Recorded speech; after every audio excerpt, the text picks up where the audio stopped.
Hi students, welcome to the world of stories. Isn't it fascinating when you get transferred, from the real world to another or to an imaginary world?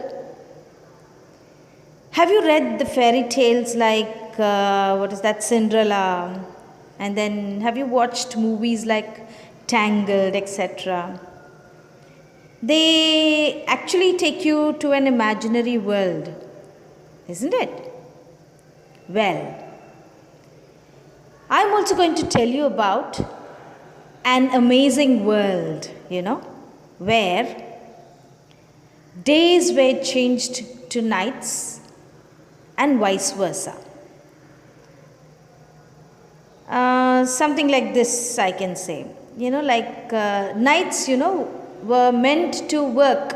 During the nights, people worked. And during the days, they slept. Where? Do you want to guess where? There was a kingdom. And we are going to talk about that kingdom of fools. Of course, such a kingdom will be called the kingdom of fools, right? So let's see what actually happened in the kingdom of fools. And this story is being written by A.K. Ramanujan. Okay, let me introduce you to its writer. I just now told you the writer is A.K. Ramanujan, and he was born in Mysore. He made his mark first as an Indian English poet in the mid 1960s. He became very famous in India and abroad for his translations of classical Tamil poetry and later of Bhakti poetry in Tamil and Kannada. So actually it's a Kannada folk tale. Okay. Now this story, in the kingdom of fools is a Kannada folk tale, I told you. It's taken from Ramanujan's folk tales from India. Okay. So this is what is about the writer that I want to tell you. I've given you the information about the writer. Now let's see actually what happened in this kingdom of fools. It's quite an interesting chapter, so I want you to listen carefully. And also it is believed that fools are so dangerous that only very wise people can manage them. Right? Who are the fools in the story? What happens to them is what we are going to see. Are you all ready? Come on, let's go to the chapter. I'm going to begin like this. First, let me narrate the story, and then I'm going to read it. And simultaneously, as I am narrating the story, the word meanings also will be read out, and you can take down the word meanings. Shall we? Come on, just listen to the story. In the kingdom of fools, there was a king and his minister, and both were, they were unintelligent, you can say, or they were fools. Absolute fools they were. The king and the minister, did not want to run, or they didn't want to rule the kingdom like the other kings. They wanted something to be different in their kingdom.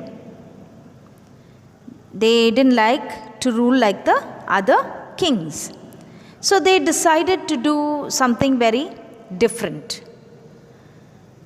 They changed, or they turned the night as day and day as night. That's the change they have made. They ordered everyone, in the kingdom to work in the nights. And during the day, all the people in the kingdom had to go to sleep. They passed an order that everyone in the kingdom should work at night. Nobody should sleep during the nights, it seems. The farmers will do the farming. They ran businesses, and all the business and shops and everything opened only after the sun set. And everyone would go to sleep once the sun rises. So strange, right? So ridiculous, weird kind of thinking they had. And if someone disobeys the order, he would be punished with death. Death was the punishment given if anybody disobeys. So the people were scared. They did not obey if they do not obey the king's order, they would be sentenced with death penalty, isn't it? So they had to obey, and it was a very strange decision. Both this king and the minister were fools, and they were very happy that all the people in the kingdom, they followed their order, isn't it? So they were very happy. Let's see what happened. Yes, the word meanings are given. Idiots, the people who are not intelligent. Till, here, to cultivate land for farming. Degree is the order, okay? One day, a saint arrived to the kingdom of fools, and along with him there was a disciple. They saw that the whole city was so beautiful. It was sunny, bright, but they could not find anyone around. They were so surprised because all the houses were locked and everyone was asleep. The writer mentions in one place, he says that not a mouse was stirring. Means not even a mouse, a rat. Mouse is a rat. Even that was not around anywhere. It was not moving anywhere. That means the people taught the cattle also, the animals also, to sleep when? During the daytime. Everyone were asleep. That shows it was a very quiet place, very quiet. Just imagine if a kingdom is so quiet during the morning. Doesn't it seem weird? Yes. And these two strangers, these two people, the guru, saint is the guru, and his disciple, they were not aware of this order or rule being made in that kingdom. So they were just walking about, just searching for food maybe, but they were surprised to see all of them sleeping during daytime. So they kept wandering and wandering. As they were wandering, it became what? It became night. And everyone were awake. They woke up. All the people woke up during the night. And they started to do their work. Businessmen were doing their business. Farmers were farming. Then this guru and the disciple became very hungry. So what did they do? They went to the shops that were opened at night. And they went to buy some groceries. Groceries are the things that they use to make food, like vegetables, pulses, cereals. Okay, So all the food items they wanted to buy. So they went to buy the groceries. And there was another surprise waiting for them. Every shop they went to and anything they bought just costed one duddu. Duddu is the name given to a rupee in Kannada. Duddu. They call it duddu. So anything they bought, all the things were so cheap over there. Whether they bought a bunch of bananas or they bought a bag of rice, anything for that matter, it would just cost a rupee, or you can call it one duddu. So the Guru and the disciples, they were so very happy because the food in the kingdom was very cheap. Anyone would feel happy, isn't it? But the Guru and the disciple, they actually were very happy. But finally, the Guru realizes that the kingdom was a kingdom of fools. And he decides not to stay there anymore because it will never be safe for them to stay there. So the wise Guru, he was very wise. So he told his disciples that this place was not right for them. And he asked him to leave at once. But this disciple was a foodie, you can say. He loved to eat. So he did not want to leave that place because the food was very cheap. Guru tried to make his disciple understand and told him that everyone out there was a fool and it was very dangerous. The kingdom would not last for a long time, and one day or the other it could harm him. He tries to advise, but the disciple, he didn't want to listen to him. So the Guru left the place, but the disciple remained over there. Okay. Word meanings again. Steering is moving around. Guru, saint. Amazed means shocked and surprised. Duddu is money in Kannada language. Got it? Yes. Now comes the real twist in the story, okay? Listen. One day a thief entered a merchant's house, it seems. And he made a hole in the wall so that he can get into the house. So when he was about to go out of that house after looting all the things, he looted the things, he stole all the things.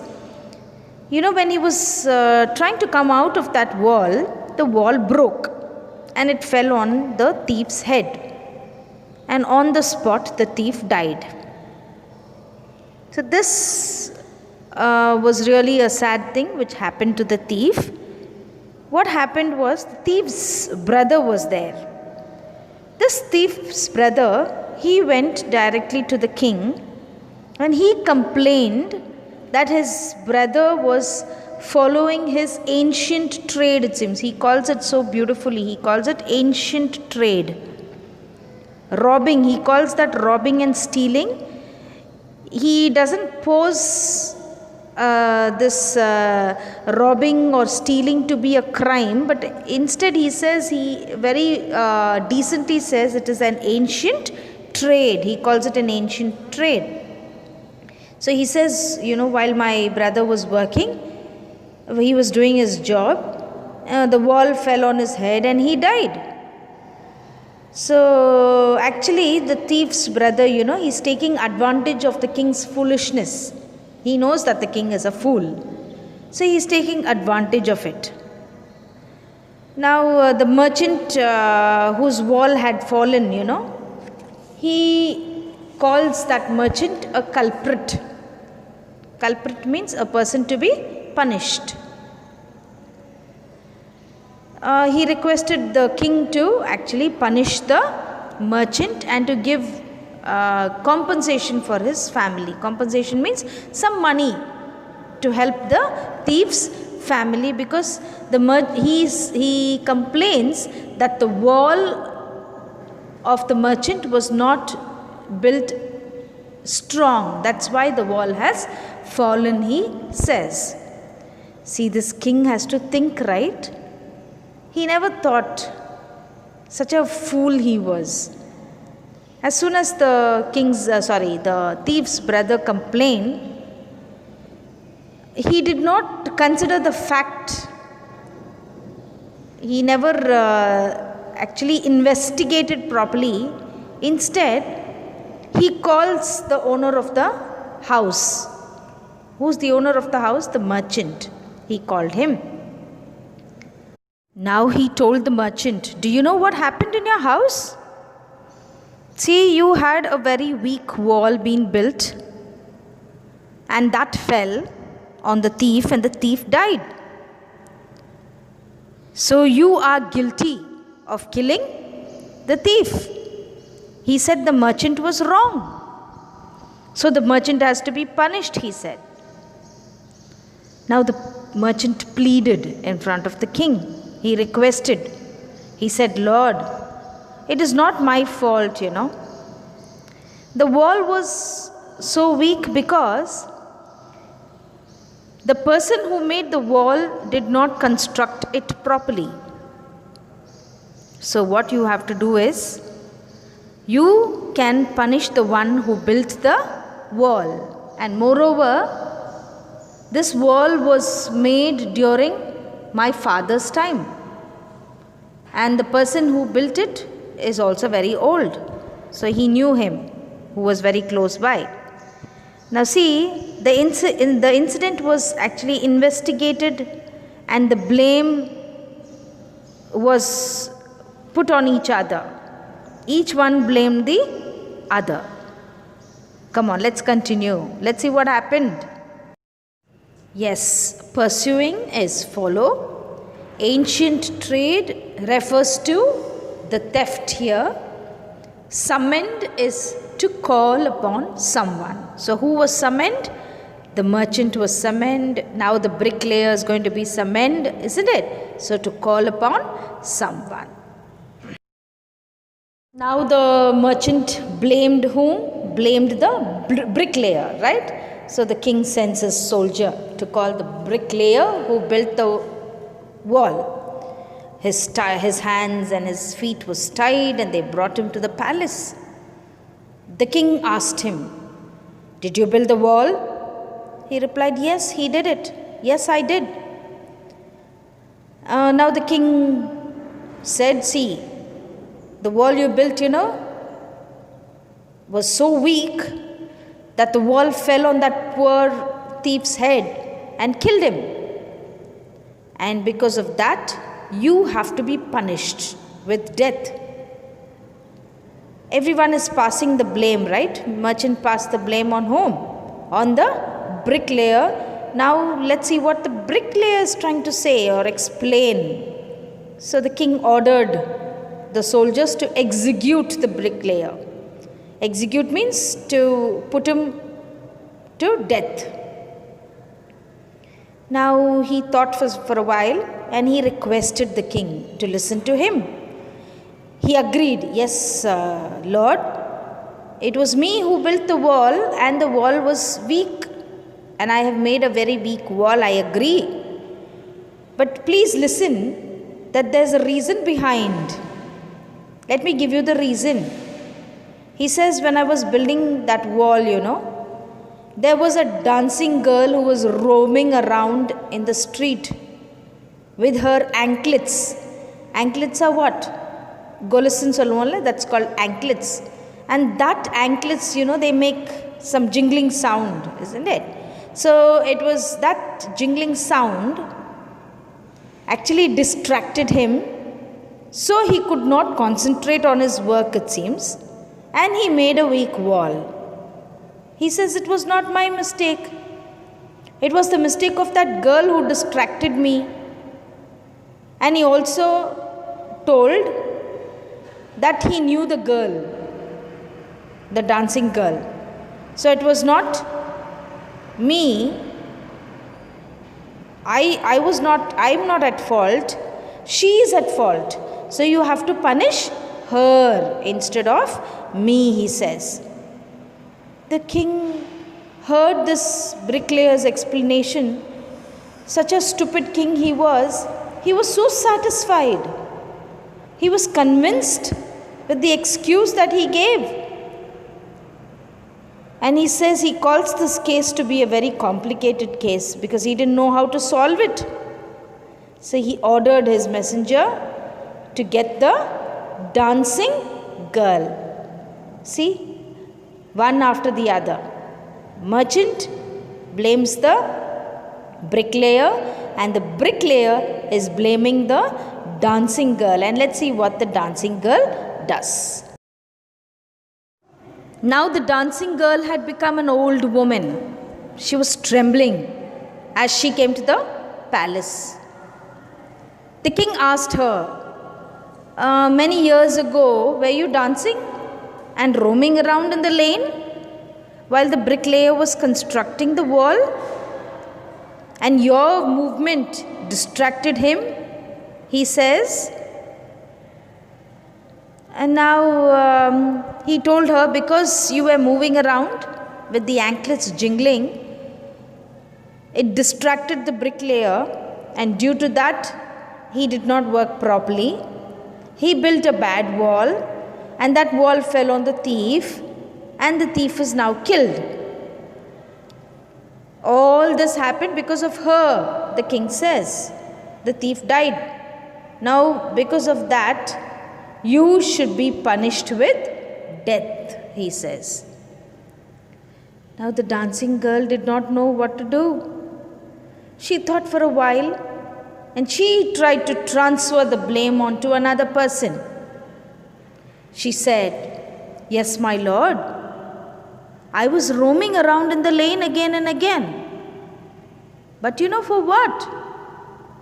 I actually kept moving or going here and there to visit the goldsmith's shop. I had given some gold to make some jewelry out of it. But you know that goldsmith was a dishonest person. Dishonest means he was not true. He kept making excuses and he kept pulling on. He delayed in giving me the jewelry. And due to this, I had to go from my house to the goldsmith's shop very often. And as I was moving, maybe the bricklayer had seen me and I must have distracted the bricklayer. So this is what happened. So I am not at fault now. It was all because of whom? It was all because of the goldsmith. That's why I had to walk in the lane again and again, she says. Now the king heard this and he felt very poor, very sad for the dancing girl. He says, yeah, this dancing girl is right. What she said was right. So he thought a lot, and finally what he did was, he came to know. Now he is deciding over the culprit. He says now the culprit is whom? The goldsmith. He ordered the soldiers to bring the goldsmith now. See, one after the other, one after the other. Each one blaming the other. Let's see. Now the king orders the bailiffs in the king's court. These bailiffs are law officers who make sure that the decisions of a court are obeyed. So these bailiffs, what they do is they go in search of the goldsmith. Now who's brought? Goldsmith is brought to the court. He's hiding in his shop. He was afraid of being arrested. So when he was brought to the king, in front of the king, he says, now he gives his side of the story. he says the dancing girl was right. And he made many excuses. But it was not his fault, he says. Why does he say that it was not his fault is, he had an order from a rich merchant, it seems. And they had a wedding at their place. So they were in a hurry to get the order done. And that is why the dancing girl's work was getting delayed. So he gives his story. See, another story is being told. Now the king asked the goldsmith to name the rich merchant for whom he had done the jewelry. Now the goldsmith said that the merchant was the same merchant. Who's that merchant? The first man who blamed the bricklayer. You remember? Whose house was burgled. That same merchant. And that merchant's wall only fell on the thief. So he pointed out to that merchant. Now it's come a full circle. The story comes back to the same person from where it started. So, the thief died under the wall. And the merchant blamed whom? Blamed the bricklayer. Bricklayer blames the dancing girl. Dancing girl finally blames the goldsmith. And now the last goldsmith blames whom? Is again coming back to the same merchant. The merchant was called once again. He was called back again. He was crying. And he very well knew that this king was foolish. He would put him to death. So, what can he do now? He came to the king. He said, Lord, it is true that the jewelry was ordered from this goldsmith. But it was not me. It was my father. And my father is dead and gone. So it is not my fault. Now the king thought for a while and he consulted with his ministers and they gave decisions. They made plans and now they're coming back to the merchant. The king said, yes, the merchant's father is the murderer now. Who's the murderer? The merchant's father is the murderer. And because of that, the thief died. Right? Now, though the merchant's father died, the merchant is alive, right? You are alive. You're the son. And you take over all the property of your father. So instead of your father, in place of your father, you have to die. Now you are the criminal, he says. Because you take the father's property, you take his punishment also for his wrongdoing, he says. And he added that when he had seen the merchant for the first time at that moment, he had a feeling that he was the culprit. See, he thought before only, it seems. This king was very wise. He says that I knew that you were the culprit from the very beginning. See what all this king does. So what does he do? He orders the merchant to be punished with what? Death. Come on, let's see what happens. Bricklayer is a person who lays the bricks and builds the walls. Goldsmith is a person who makes ornaments out of what? Gold. Scoundrel is a dishonest person. You call a dishonest person a scoundrel. Okay? Yes. King announced that the merchant has to die. The weapon was getting ready. And now the minister, he felt that the merchant was very thin and he could not be executed on that stake. Stake is the picture I've shown you in the next slide. And he told the king. The king got worried. Now the king actually gives an idea, or he got an idea. What does the king say is, go search for a man who's fat enough to be executed with the stake. So the merchant would not be put to death. Instead, another man can be executed. Finally, the king sent his servants. They went around looking for a man who was fat enough to be executed. Now, who did they find, you think? They found a man who was very fat, who had become very fat. Any guess? Any guesses? Who was that man, you think? You know, that man was the Guru's disciple. He had become very fat because of overeating. They found him. What did the servants do? They took him. They said, "Come, the king wants you, and we are going to take you to the king." Now the disciple said, "Oh, leave me alone. I'm just a disciple of a guru. I've done nothing. I've done nothing wrong. I'm so innocent. Why are you taking me?" He pleads the servants. But because the servants were ordered to bring a fat man, they found this man and they brought him. Now what happens? Disciple is reminded of whom now? He is reminded of his guru. Let's see what he does. Now he thinks, "Oh, my Guruji was really wise, and he told me not to be with the fools. One day it will harm you," he said, but I never listened to his advice. And now what has happened to him? He is taken to be executed. He was helpless now.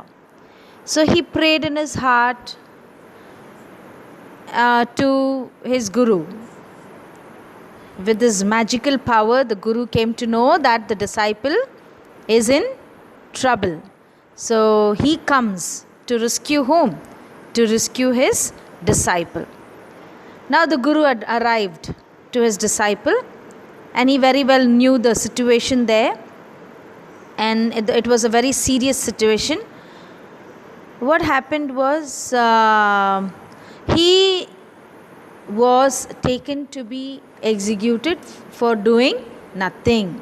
No wrong was on him, but still he was being taken to be executed. It was only because he was fat. The Guru whispers something in his ears. He tells something to the disciple.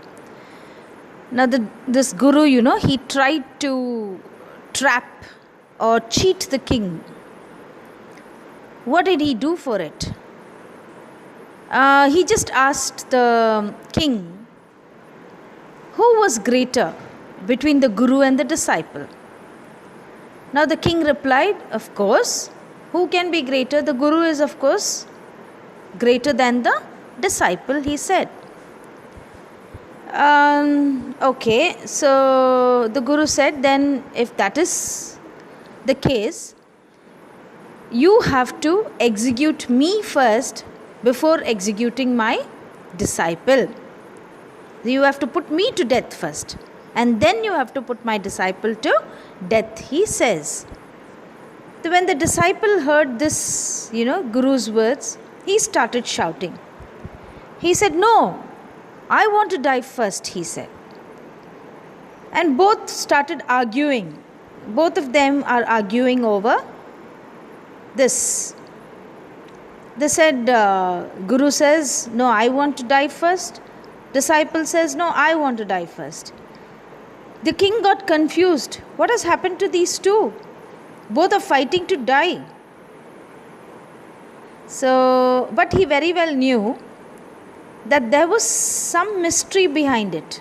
The king very well knew there was some mystery, some secret he wanted to know. So he asked the Guru, and Guru took the king aside and slowly told him that he had roamed around the whole world but had not seen a city and a king like him, it seems.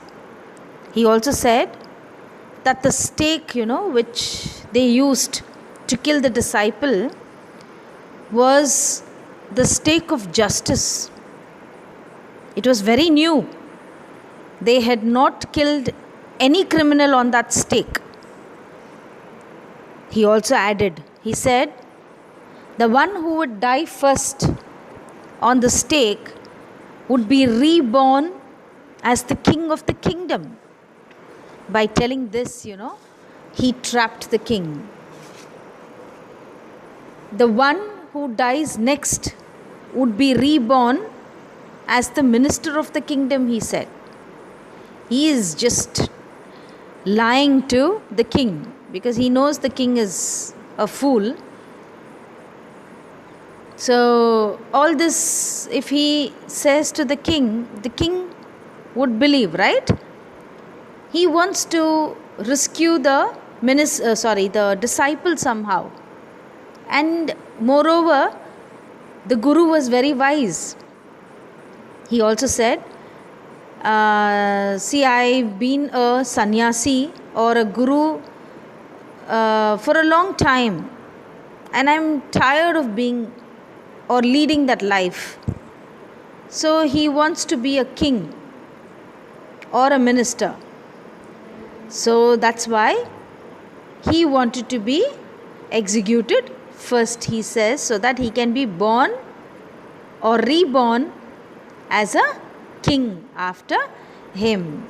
See how he traps the king, right? Let's see what happened. After listening to the guru, the king was deep in thought. He didn't want somebody else to take his kingdom. So what did he do? He discussed with his minister. And he told the minister all that which was told by the guru.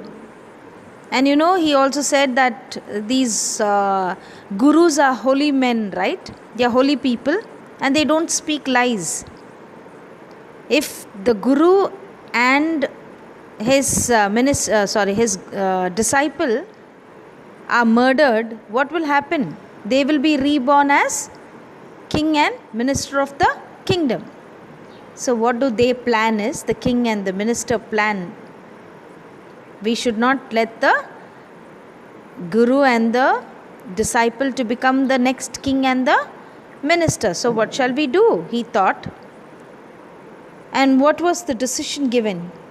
He called the executioners. Executioners are the people who are kept, the soldiers who are kept to kill the criminals. So he called them and he said, I will send the criminals at night. First you should execute the person who comes first, and then the person who comes second. You should be careful, right? You should not make any mistake, he said. And that night what happened?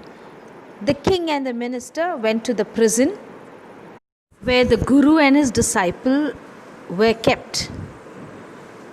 So they wore the clothes of the guru and his disciple. So they disguised themselves so that nobody can resemble them. Disguise means marveshatla. So they dressed themselves as the guru and the disciple. As they told the servants, whoever comes first should be executed. Was the order given before, right? Now who came first, you think, to be executed? Yes, the king. Wanting to become the king again, he didn't want to miss that kingship, right? So he wanted to be the king again, believing the guru's words. What did the king do? He came first. And as it was told by the soldiers that whoever comes first should be executed first, who was executed now? The king was killed. And then who came? The next. The next was the the minister. So the minister had disguised himself as the disciple, and he came next, and he was also killed. Now the next day what happened? Now Guru was able to execute his foolish king and his foolish minister, right? So next day the dead bodies of the king and the minister were taken away and was thrown. Now when the people saw, they trembled. Whose dead bodies was that? Whose dead bodies? It was the king and his minister. Oh my. Just imagine the situation, the condition of the people over there. They thought the guru and the disciple only were executed. Instead, they actually thought that it was the bodies of the guru and the disciple. But whose bodies were that? The bodies of the king and his minister. So everyone in the kingdom was mourning. Mourning means they cried the death of their king and his minister. And some people thought, after all this was over, some people in the morning thought of the guru and his disciple and felt that they should go to them. Now a group of people talked to each other. They planned to go and meet whom? The guru and the disciple. The guru and the disciple were planning to leave the kingdom also. They wanted to go from that kingdom. But the people stopped them. And the people of that kingdom, thought that they needed a king and a minister. No, now the king and the minister died. So they wanted somebody wise to rule their kingdom. So they requested whom you think? They requested the guru and his disciple to be the king and the minister of the kingdom. The disciple quickly agreed because he is very fond of that kingdom, isn't it? But the guru first disagreed, but then agreed to be the king of the kingdom, but on the condition that from then everyone would work in the day and sleep at night. So this was the condition being made. Also, the cost of the things would vary, he said, not just one duddu for everything as a system earlier, isn't it? So everything according to the thing, according to its value, the money also will vary, he said. So it would be like any other place where everything had different rates, something like that. Finally, the guru changed the kingdom of fools into what? Into a very normal and a wise kingdom where people were happy after that, and the guru and the minister, wise men, ruled the kingdom from then on. I think you like the story, and I want you to read the lesson because I haven't read the lesson for you. I've just narrated the story and I've given you the hard words and its meanings. Okay? So I request all of you to read the lesson carefully. Let's all be wise like the guru. Thank you very, very much, children. God bless.